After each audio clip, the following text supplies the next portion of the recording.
Hello, everyone, and good afternoon. It is an honor to be with you here to share the lessons that I've learned from Gallaudet University.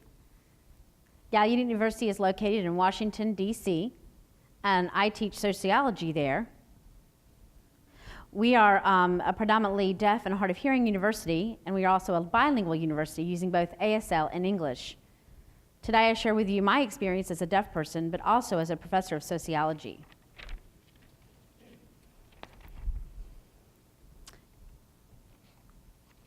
At Gallaudet University, we contribute to sensory commons. That is a central aspect to the commons of the SoTL, including bottlenecks that arise in these central commons. In this keynote, I describe the sensory commons that exist at Gallaudet in our classroom that have visual engagement front and center. Discussing the untapped knowledge about deaf space ecology and visual-spatial intelligence becomes the lessons learned from Gallaudet. Bottlenecks are important to discuss because they signal where students are unable to grasp crucial ways of knowing in our fields.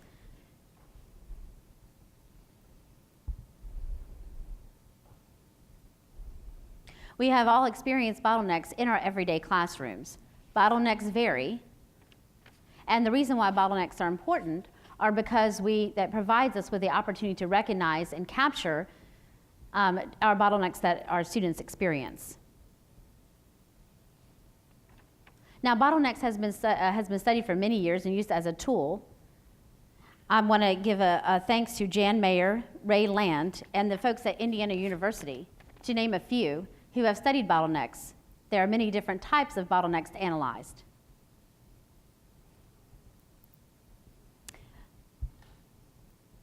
Bottlenecks are analyzed within scholarship of teaching and learning, and the common bottlenecks vary depending on the students. Bottlenecks vary whereby students struggle to understand a threshold concept that is critical to a particular discipline. In the discipline of mathematics, for example, or for me teaching sociology, this is what my class looked like at 7 in the morning. That would be an emotional bottleneck. Now, bottlenecks will vary depending on the classroom, the discipline, the design, and the number of students. So I want to really echo Lee Schulman's ideas from yesterday morning's talk. He warns us not to make assumptions, and what one pedagogical approach may work for one classroom may not be applicable for others. For this talk, I describe my experiences at Gallaudet University and the central commons, particularly deaf space classroom ecology, that creates embodied and collective agency of the students in a Gallaudet classroom and the visual spatial knowledge that occurs there.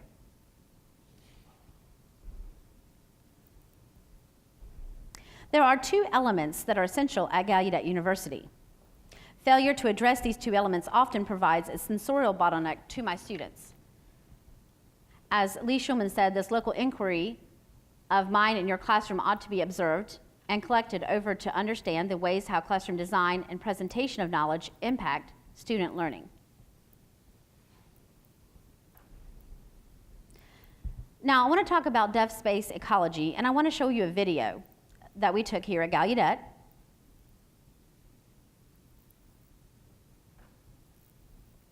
Now, Gallaudet is a unique university whose classrooms are designed to optimize visual spatial learning strategies, serving primarily deaf students who are by definition visual learners. At Gallaudet University, of course, we have highly visual people.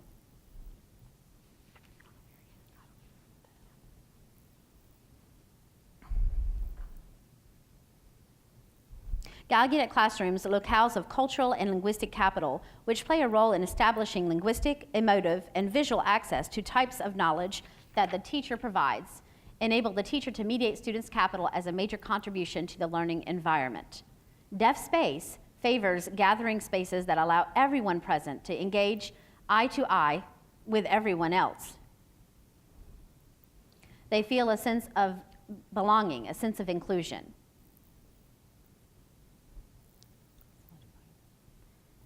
And it establishes and solidifies strong and intimate relationships, not just between students and teachers, but between peer relationships as well.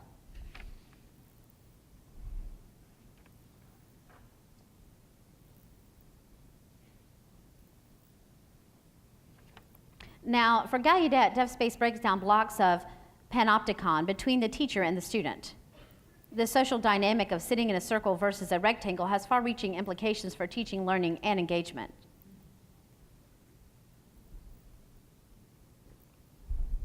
In a circle, everyone is invited in a communal conversation, if they so wish. And a deaf space creates a student-centered environment, something that is essential at Gallaudet. Now, we design our classroom with forefront to the deaf space ecology to embody the deaf space ecology. And through our ASL and gestural display of inner thought, we construct visual-spatial knowledge. One does not have to necessarily need to know ASL to be able to demonstrate gestural display of inner thought. If done effectively, it may reveal visual-spatial information.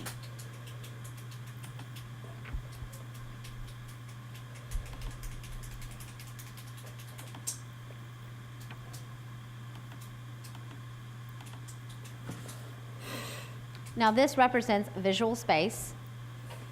It involves sensitivity to color, line, shape, form, space, and the relationship that exists between those elements. It includes the capacity to visualize, to graphically represent visual or spatial ideas, and to orient oneself appropriately in the spatial matrix. These ideas become third-dimensional.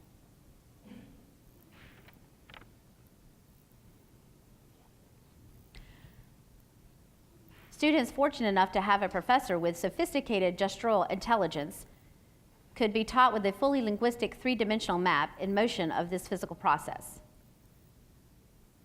in words, images, and gestures.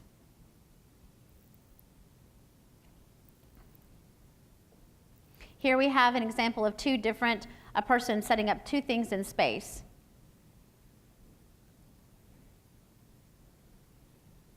What we do at Gallaudet, you can apply to your university setting as well.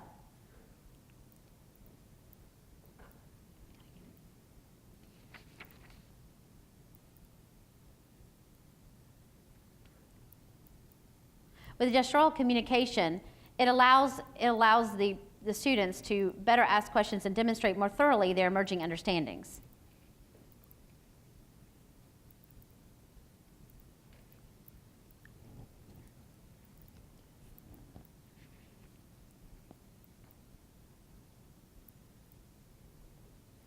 Like I said before, the teacher is able to demonstrate through gesturing, not through sign language, the shape of the heart, the function of the heart,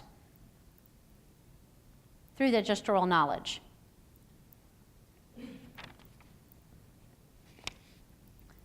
So what does Gallaudet not do? Today I want to present a case scenario that indicates what Gallaudet does not do. A grid classroom design where the seated arrangements for students are in rows and columns that are designed to only focus on the teacher leads to a non-visual one-way knowledge construction. I want to go back to Lee Schulman's talk yesterday. We can't really make generalities based on this data. It might not work in your field of expertise or in your classroom, but I'm showing you what you can imagine, different opportunities, different choices that you can pick for your classroom. If you feel that maybe a grid selection is not working in your classroom, feel free to incorporate the idea of deaf space in your classroom to make it more user-friendly for your students.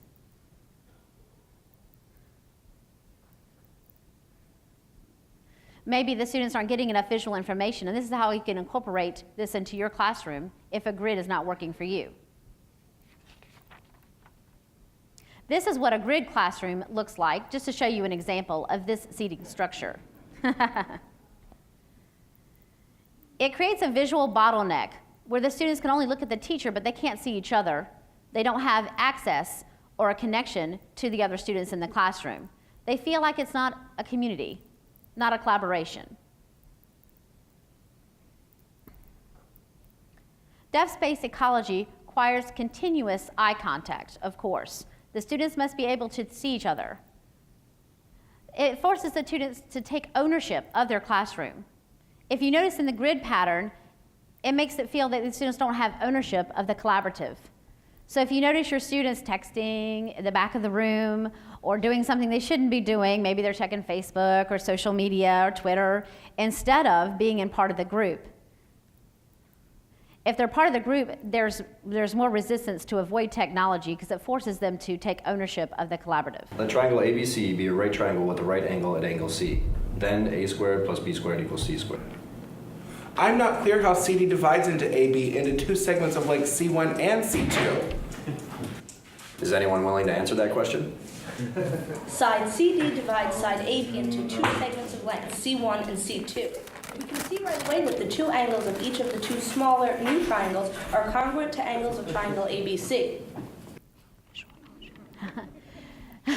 So this represents the students and what knowledge occurs within the classroom. In a grid pattern, they might struggle for the students who are attempting to gain more knowledge and to feel like a collaboration with the teachers and the other students. They feel that sense of disconnect. I'm saying that it's a barrier that could be present in your classroom. So what is the take-home message for all of us here? Aesthetics and visual-spatial knowledge. Within this evolving context, the visual capacities that many deaf students have developed may be seen as a model for all other university students. It could be a possible model for you to follow in your own university.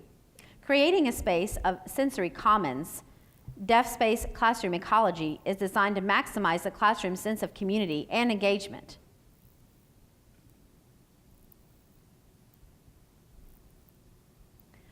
The lessons learned and the feedback we've gotten at Gallaudet may be possible for you to think about other ways that you can transform your classroom and to provide the context and skill needed at your higher education to really help your students access a visual learning environment.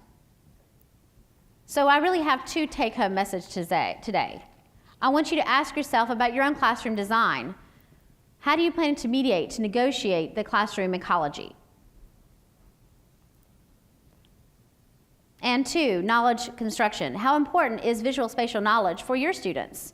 For some of you, it's more important than others may be, depending on your classroom design. When you take that in consideration and really take a step back at the ecology itself, you can realize if it's important for you, and maybe some of the lessons at Gallaudet may be applicable for your own university.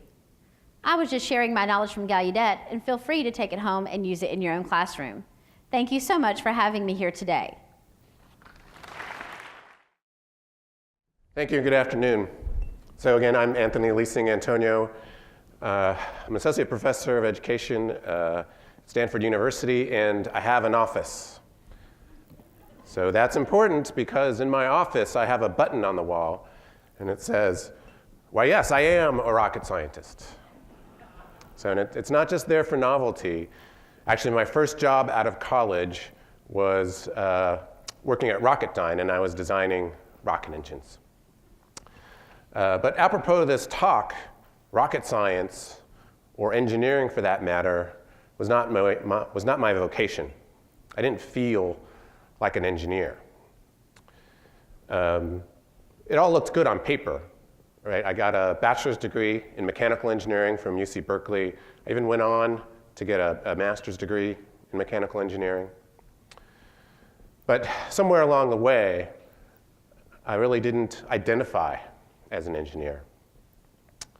Now, if I were able to talk to my dad about this, he would say, what do you mean you don't identify as an engineer? You're good at it, right? And I would say something back to him like, you know, Dad, my heart is just not in it. I don't think like an engineer, and I'm not even really mechanically inclined. I was telling Peter I just broke something this weekend. And as I thought about it, what I think I mean is that to identify as an engineer is to have some resonance of engineering with my mind and my body and my heart, or my spirit. There it is. Now, this is strange because I chose engineering. All my life, I knew I was going to be an engineer. I had one of those keepsake books, where with each grade you put your picture there. There's a place to put your report card. You write down the names of your new friends. You write down the name of your teacher. And also in there, you write down, what you want to be when you grow up. And at 5 years old in kindergarten, I wrote down engineer. I didn't know how to say it, but I knew I was going to be an engineer. And it certainly made sense to me. You know, I remember the first thing I ever bought with my own money was a subscription to Motor Trend magazine. You know, I thought, I'm going to design cars for a living. You know, and it made sense because I was that kid that couldn't wait to get my dad's copy of Popular Mechanics and read it cover to cover. It made sense because I got good grades in math and science, great prerequisites for an engineer. It made sense because I really hated English class. I didn't like reading. I didn't think I was a particularly good writer. I even got C's in penmanship. But it also made sense because I really looked up to my dad. My dad was an electronics technician for Ampex Corporation. And in the garage, he had all kinds of test equipment. He had oscilloscopes and multimeters and soldering irons. And I remember being in the garage one day and I found one of his business cards. And it said Ampex Corporation, Ernest M. Antonio, test engineer. And I thought, one day I'm going to be an engineer. So before I even got to high school, I already knew that I was going to be an engineer. So graduating from high school, I went to UC Berkeley, studied combustion and thermosciences, and I landed what I thought was my dream job. I worked at Rocketdyne designing rocket engines. And it was a dream job because, you know, as a Berkeley graduate, you know, I knew my values. I thought, I can't design fighter planes. I can't design missiles and bombs. But rocket engines, working with NASA, manned space flight, that's the thing. That's perfect. That was my dream job. But 3.5 years and a master's degree later, I found myself disillusioned, uncomfortable in my engineering skin. So I began to look, I began to search, and for the most part, I searched inward.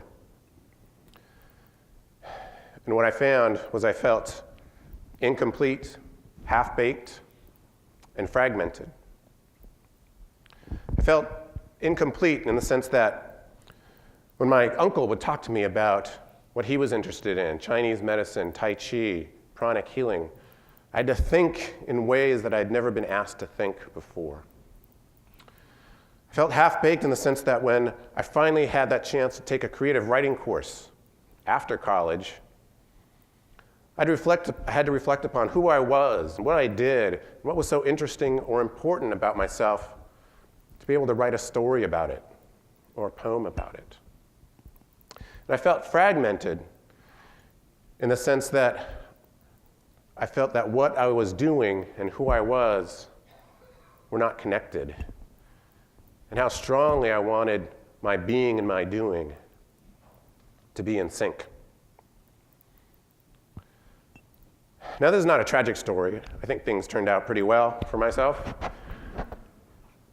But upon reflection, you know, higher education for me was not preparation for adult life. That's not what I experienced. And what do I mean by adult life? Well, actually, we find the meaning of what adult life is for higher education in those cliche-like phrases on the mission statements on web pages of institutions all across the nation. Things like preparing students for leadership and lifelong learning, to be a good citizen in your community and in the world. And for me, sadly, this didn't happen. This was not my experience.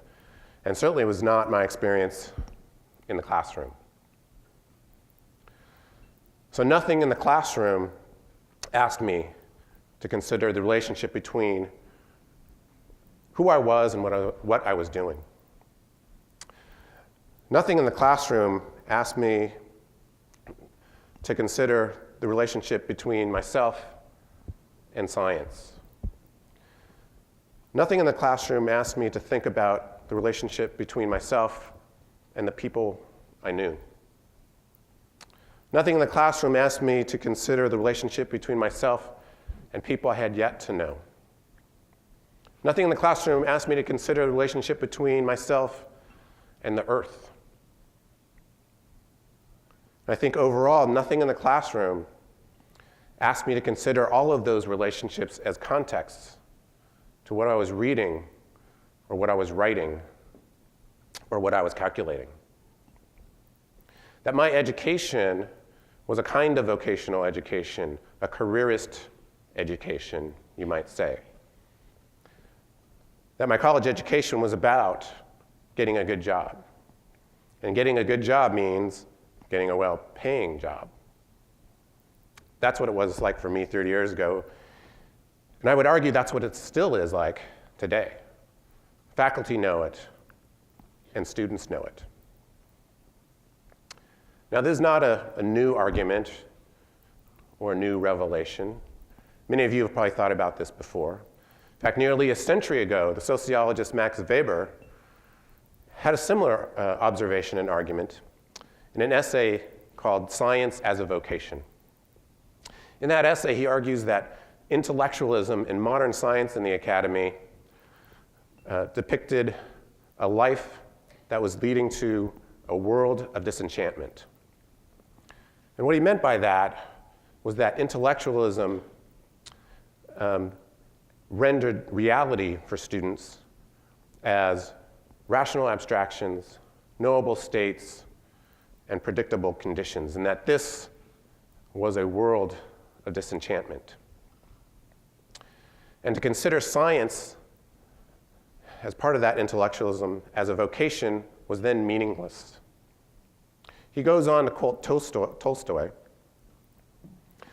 and say that science is meaningless because it gives us no answer to the only question that's important for us: what shall we do and how shall we live?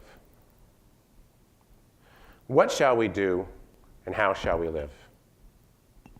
And I think you can easily take science out of that quote and replace that with higher education, and the critique still rings true.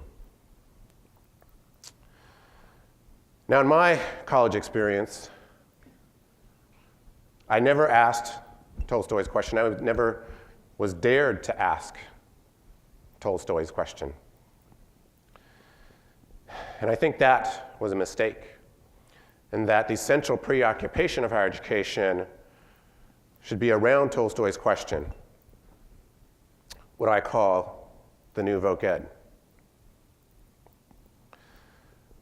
Now, interestingly, I was never asked that question in college. It was only after college where I was asked that question.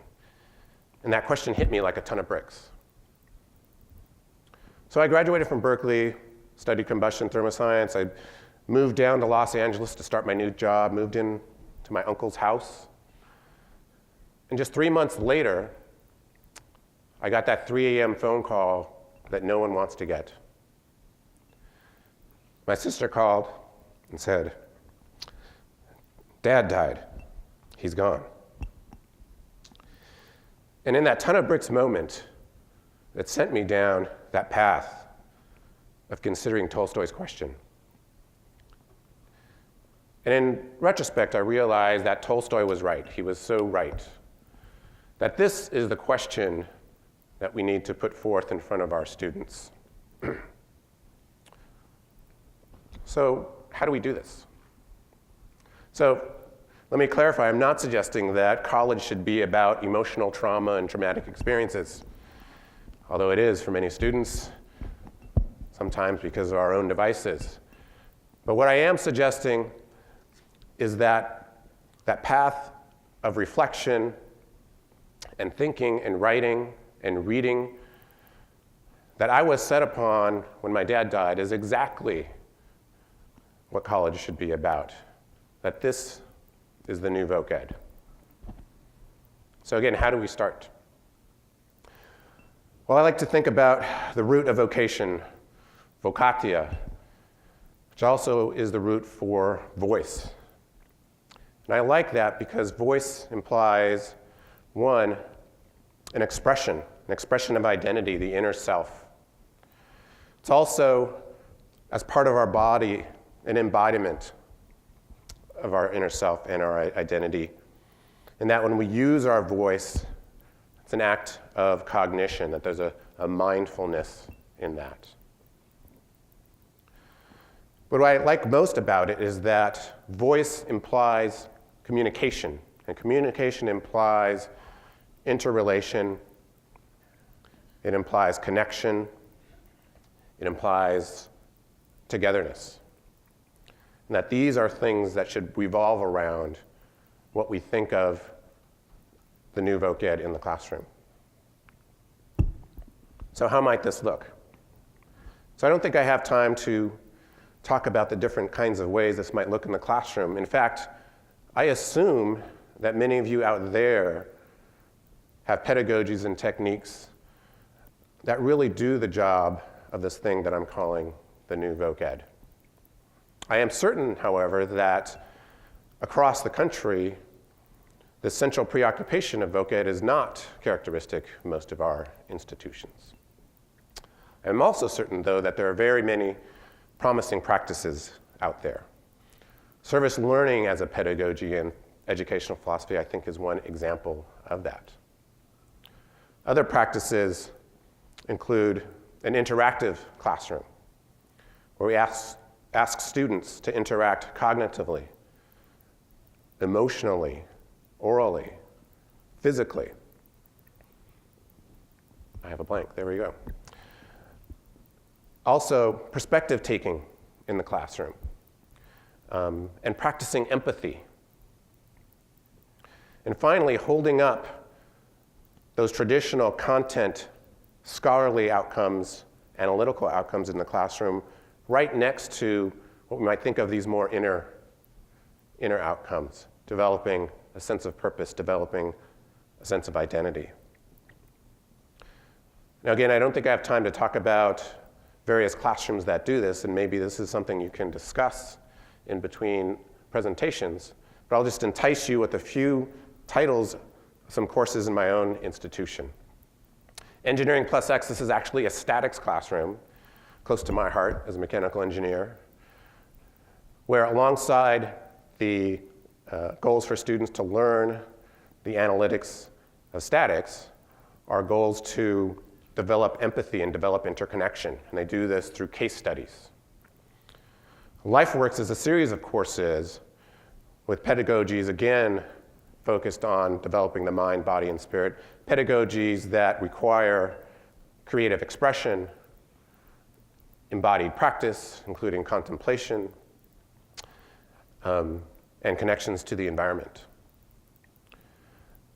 And then Designing Your Life. This is this is an immensely popular class where it asks students, what are you going to do when you graduate? And it's always oversubscribed. And through role modeling, through interactive group projects and role playing, they promote, again, the same kinds of outcomes I'm talking about here.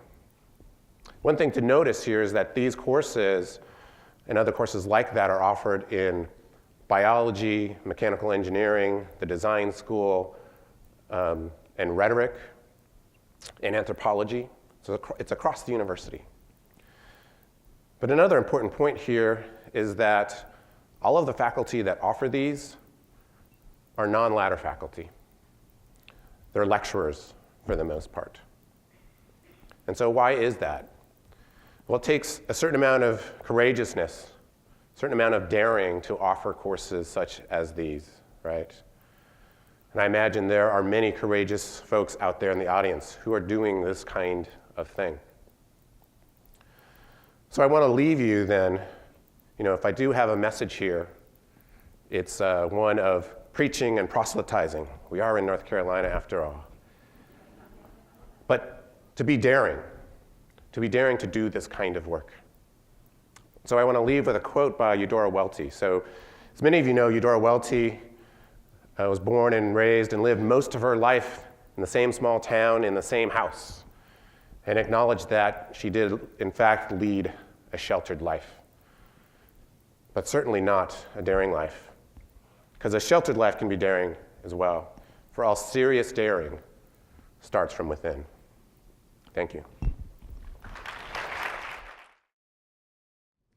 I want to talk about academic writing at the edge, and how we interpret that edge is kind of up to us, I think. I'm partly talking about what's at the edge of our conventional experience of assessing students, partly what's at the edge of our own comfort zones as teachers, and partly what's at the edge of what is normal in the ways we think about assessment within the university. So I always find it quite helpful to come at this question via the crests of the world's universities. Please stay with me. What you're looking at here are the QS World University rankings came out a couple of weeks ago. These are the crests of the top 20 universities in the world. Proud moment. There's Edinburgh there at number 17. But what you notice when you look at these closely, and in fact at all the crests that we can kind of glean from a survey of the internet, is that a very high proportion of these images place the picture of the printed or written book at the very heart of the university's symbolic representation of itself. So we see the book take this kind of talismanic status in the university. My favorite is the Harvard one, Veritas, where we see the image of the book tied very tightly to the notion of truth and authenticity in the ways in which we represent academic knowledge. So within the context of this deep kind of historical legacy of the printed text, I'm really interested in what happens when academic text enters the digital and it leaves the printed page. So what I'm going to talk about in the next sort of 10-15 minutes is what that means for student writing, and I'm going to show some examples of work from my own students which I think emphasizes some of the key points and issues around the notion of the digital essay. There's a really nice paper by Kathleen Fitzpatrick which talks about some of the changes that the shift into digital authorship makes happen. She talks about text as moving from a focus on product, on the final artifact, to a focus on process. How is that artifact produced? From a focus on originality to a focus on remix, the student or the author as a kind of bricoleur and maker. And from text, a shift from text to something else. And what that something else is, she leaves unstated. But I'll give some examples of what I think that something else can be during this talk. This is one of my favorite quotes. It's from Mark Poster, and it's quite old now, from 2001. But he's talking about the way in which the figure of the author shifts when text goes digital. When we see a shift from writing with pen and typewriter to the globally networked computer, he said, we're actually looking at a rearticulation, a reworking of the notion of authorship and a shift of the position of the author. What that means for education and assessment, I think, is really quite exciting, and in ways that I hope will become clear. So the examples I'm going to spend the rest of my time here showing you are taken from a program that I teach at Edinburgh University called the MSc in Digital Education. It's a fully online course. We have about 170 graduate students on program, and they're spread across about 40 nations. So it's a good, big, popular program, and the students on that program are very much up for experimentation. So we're very lucky. We have very high caliber students, and we have students who are very willing to experiment with what might be seen as kind of assessment at the kind of leading edge of experimentation. I'm also going to show you one example from our MOOC, because I think that opens up a whole new set of quite interesting questions about assessment and multimodality and visuality. We ran a MOOC called E-Learning and Digital Cultures with Coursera, which has run once now this year and runs again, I think, in November. So I'll show an example from that as a way into thinking about MOOC assessment too. Okay, but I'm going to kick off now by looking at the first example of student work that I want to share with you. This is quite an old piece now, actually. It was submitted in 2007, but it's still one of my absolute favourite pieces of assessed work from the MSc in Digital Education. It's from Matthew Preston, and what he wanted to do was to draw a series of analogies between kind of medieval technologies and digital technologies. So he's created a web-based essay which uses image and text and audio in a really interesting kind of layered way to draw analogies between, for example, the medieval palimpsest, the manuscript that we write on and then scrape off and write over again, and wiki authorship, for example. That's just one of the analogies he uses. So I'm going to try and drive this Mac.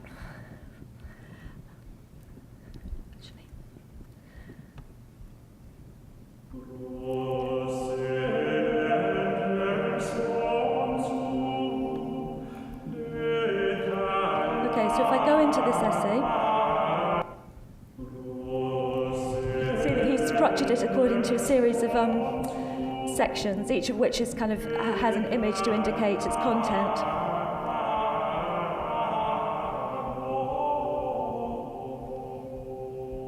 And I'll just go through to the very first section of this, where he's kind of setting the scene of the essay, trying to explain what it is that he's trying to do. Now, what he's done is he's produced written text, which is more or less conventional academic writing. He's used images, and then he's overlaid a piece of audio onto each element of the essay, which I'll just play you a little fragment of.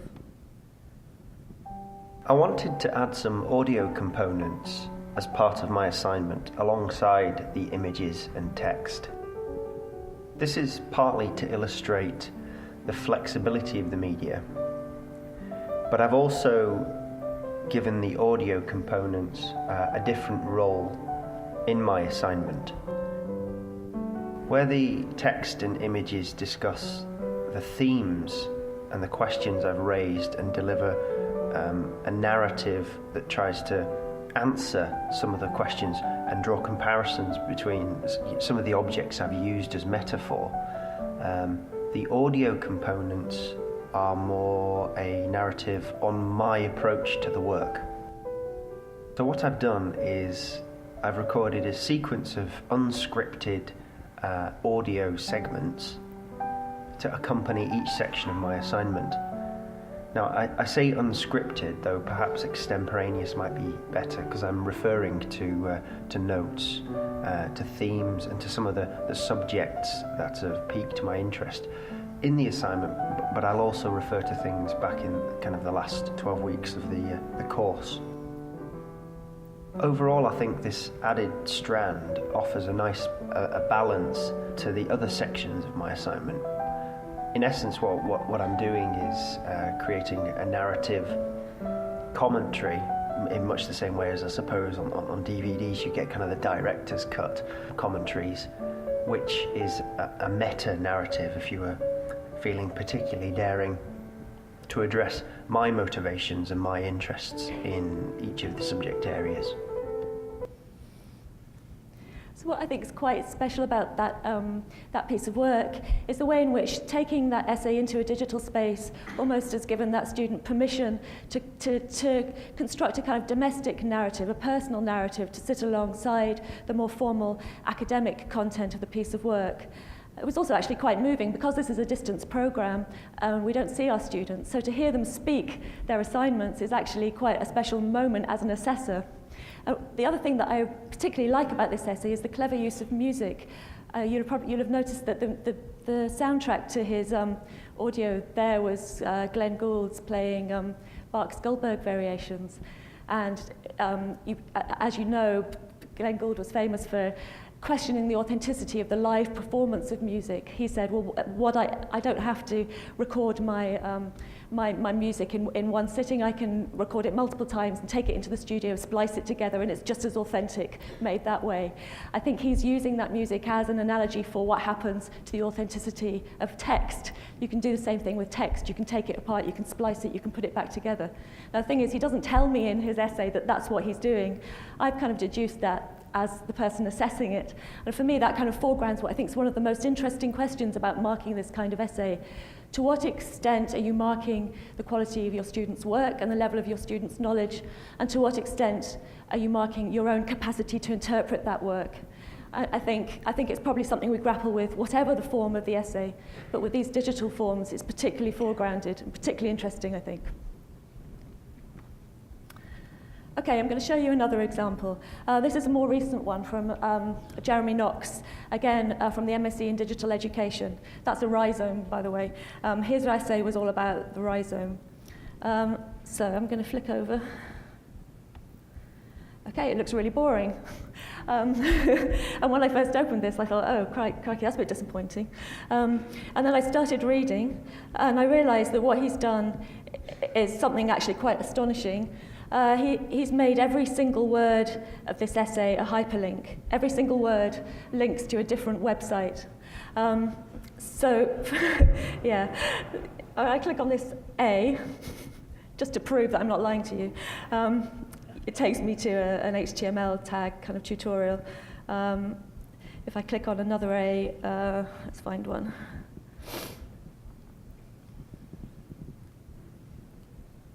Oh well, trust me, all the A's linked to different websites. So what he's doing here is it's more than a simple virtuoso act of time commitment to his studies, and it's more than simply a kind of rather sort of meaningless play with building a website. His essay is actually about connection. The essay is about, does the accumulation of associative knowledge actually mean anything? Is it important to us as scholars? And he's kind of using the internet as a way of making the point. He's saying, actually, this is full of connection. This connection doesn't necessarily do very much. It's an interesting essay. It's openly available, so you go back and look at it if you'd like to. So what he's done is very clever. He's used the form of the essay as a way of building its critical content and as a different way of making his point. He's created a conventional academic essay and then placed that as a kind of facade over the complexity and massiveness of the internet. The actual essay itself is a minor part of his argument. Most of the argument is about the links that he's kind of punched through from that essay into the network. Okay, I've got a couple more to show you. This is a quick one, and this is not from the master's program. This is from the MOOC. In this MOOC, it's not an accredited MOOC. It's short. It's 5 weeks. It's all about the digital culture of online education. So at the end of this, we asked students to submit digital artifacts, and they could decide what kind of digital artifact that they wanted to make. And they made. We had about 2,500 amazing videos, images, hypertexts, and so on. I'm going to show you just one of those, which I think is particularly interesting. It's only 6 seconds long, so brace yourselves.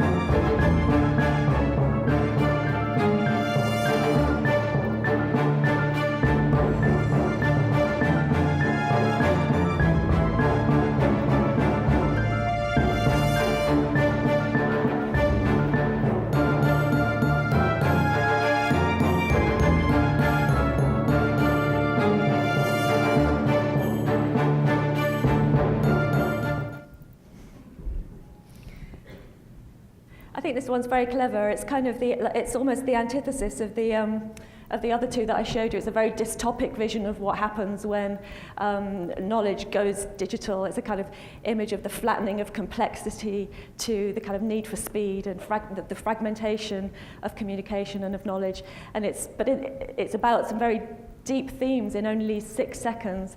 And what's particularly clever about it is that although it's presenting a kind of dystopic vision, it's actually undermining its own argument in its form, because it's made that argument in just 6 seconds of internet bricolage, if you like. It's very clever. Okay, I have one last one to show you. I'm going back to the MSc in digital education here to show you a piece of work by Michael Sean Gallagher.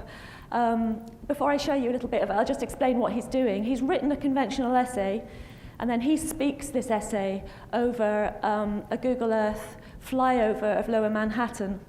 And he does that again for interesting kind of critical reasons, which I hope will become clearer as you look at the piece of work. I'll just show you about a minute or so of this one. The introduction of playfulness in urban location is nothing new. Having enjoyed a relatively rich literary tradition in the role of Baudelaire's flaneur, further permutations include the situationist international group opposed to capitalist order and pacing of modern life. Playfulness exchanges capitalist pragmatism for the meandering flaneur, the wanderer, where the destination is a transformation as opposed to a predefined location. The flaneur in this instance meanders through the constructs of urban cultural heritage and reconstructs the unfamiliar as familiar, the familiar as unfamiliar. The flaneur annotates the space in which they inhabit, leaves markings, ephemeral evidence of knowledge construction. This process is well suited to augmented reality applications that afford the ability to annotate space, such as digital graffiti. Terry Rube compares the digital annotation of space with trails left in freshly fallen snow. These transient markers of progress and presence are evidence of the playfulness of the learner and their interactive space, a playfulness that produces affect, a disquiet, an ontological strangeness that evades value judgment. So again, what he's done is quite clever in that his essay is about Plenary and about the flaneur and about the learner as flaneur, the urban wanderer, a kind of observer of urban life. But in the form he's used for his essay, he's made the essay itself an act of flannery. He himself, as the writer, has become the flaneur, moving over the urban landscapes in order to express a piece of a scholarly point. So it's a very interesting way of making the textual space of an essay a kind of an urban space, a landscape.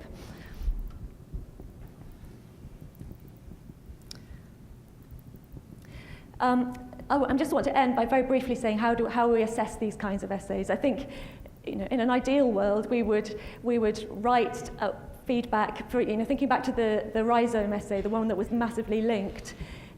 What I would really like to do as a teacher is to write my feedback in the same way, and to write feedback to the student, make every single word of that feedback a link. I'd like to follow every single link of that piece of work. That's what I would feel. In that sense, I would feel that I was doing my duty to the student. Of course, you can't do that. There's not enough time in our lives to do that kind of feedback. So what we do with this is we give students 3 kind of core assessment criteria. They have to do the usual kinds of things, like demonstrate their understanding of concepts, demonstrate their ability to construct academic discourse and to use the literature. And then we let students nominate 2 or 3 of their own assessment criteria. So in that way, we try to take account of the kind of richness of form that we're offering students by letting them decide how they think we should assess the form of that assignment. And we genuinely do use those assessment criteria as part of our marking scheme. So on that point, I'm going to end. Thank you for listening to me.